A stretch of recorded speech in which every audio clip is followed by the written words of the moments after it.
আজকের এই আলোচনা সভা কমিটি গঠন এবং পবিত্র ঈদুল আজহা উপলক্ষে অসহায় দুস্থদের মাঝে মাংস বিতরণ উপলক্ষে আয়োজিত সভায় আমাদের মাঝে উপস্থিত আছেন সম্মানিত সভাপতি নুনখোয়া ইউনিয়নের চেয়ারম্যান জনাব আমিনুল ইসলাম ভাই।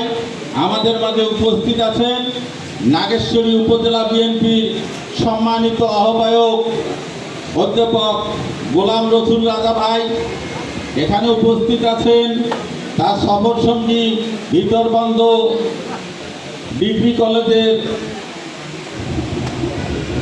অধ্যক্ষ জনাব ফারুক হোসেন আহমেদ এবং মঞ্চে উপস্থিত আছেন বাংলাদেশ জামাত ইসলামের আমির মাওলানা আব্দুল মতিন। আমাদের মাঝে উপস্থিত আছেন নুনখোয়া ইউনিয়নের সাবেক চেয়ারম্যান শাহজালাল উদ্দিন মোল্লা ভাই সহ অন্যান্য ইউপি সদস্যবৃন্দ এবং বিশেষ অতিথিবৃন্দ। সেই সঙ্গে উপস্থিত ছিলেন, হয়তো উনি ব্যস্ততার কারণে চলে গেছেন, এই আলোচনার সম্মানিত প্রধান অতিথি কুড়িগ্রাম 1 আসনের মাননীয় সংসদ সদস্য আনোয়ারুল ইসলাম সাহেব সহ এই অনুষ্ঠানের যারা আয়োজক, মঞ্চের সামনে উপস্থিত মুরব্বীবৃন্দ, সকলের প্রতি সালাম, আসসালামু আলাইকুম। যাই হোক, আপনারা অনেক কথা শুনলেন, আমি বেশি কথা বলবো না। এখন আজকের এই যে সংগঠনের উদ্যোগে এই আয়োজন, সেই সম্পর্কে আপনারা অনেক কথাই শুনলেন। এখানে আমি ভিন্ন দিকে যাইতে চাচ্ছি যে এখানে নুনখোয়া ইউনিয়ন সংস্কার মঞ্চে যে আমাদেরকে যে লিফলেটটি দেওয়া হয়েছে, এখানে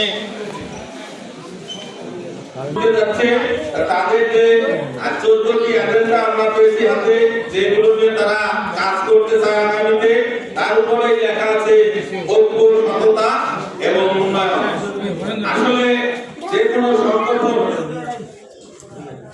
কোনো সংগঠনের ভবিষ্যৎ সফলতা বা এটা টিকে থাকার মূল মন্ত্রই হলো ঐক্য।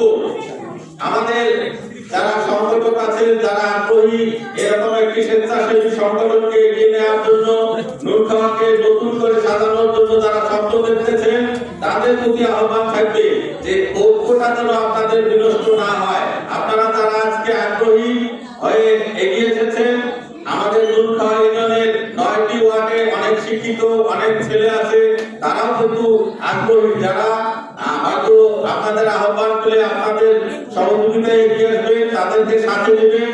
মূল কথা হলো এই সংগঠনটির পরিসর যেন পুরো ইউনিয়ন ব্যাপী হয়, এটা আমার আহ্বান থাকবে। এবং সেই সঙ্গে উন্নয়নের জন্য যদি আমরা কাজ করতে চাই, তাহলে আমাদের সর্বপ্রথমে প্রয়োজন হবে সকল দল মত নির্বিশেষে ইউনিয়নবাসীর সহযোগিতা।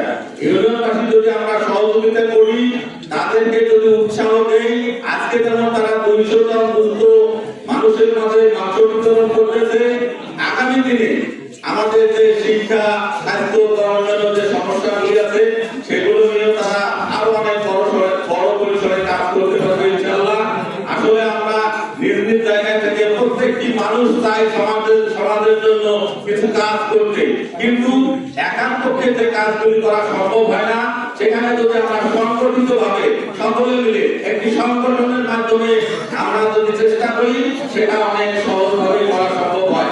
তাই হোক, আমি বেশি কথা বলবো না। আমি এখানে ধন্যবাদ জানাচ্ছি যে রাজা ভাই তার নানা ব্যস্ততার পরেও যে আমাদের মাঝে এসেছে, সময় দিয়েছে, এজন্য আমাকে অনেক অনেক ধন্যবাদ জানাচ্ছি। সেই সঙ্গে যারা এখানে দীর্ঘক্ষণ ধরে আলোচনা শুনছেন, বসে আছেন, সকলকে ধন্যবাদ জানাচ্ছি। এবং আগামী দিনে নুনখোয়া ইউনিয়ন সংস্কার মঞ্চের উত্তরোত্তর সফলতা এবং একটি সুন্দর অরাজনৈতিক সংগঠন হিসেবে আত্মপ্রকাশ করবে, এই আশাবাদ ব্যক্ত রেখে সকলকে ধন্যবাদ জানিয়ে শেষ করছি। আসসালামু আলাইকুম। সকলে ভালো থাকবেন।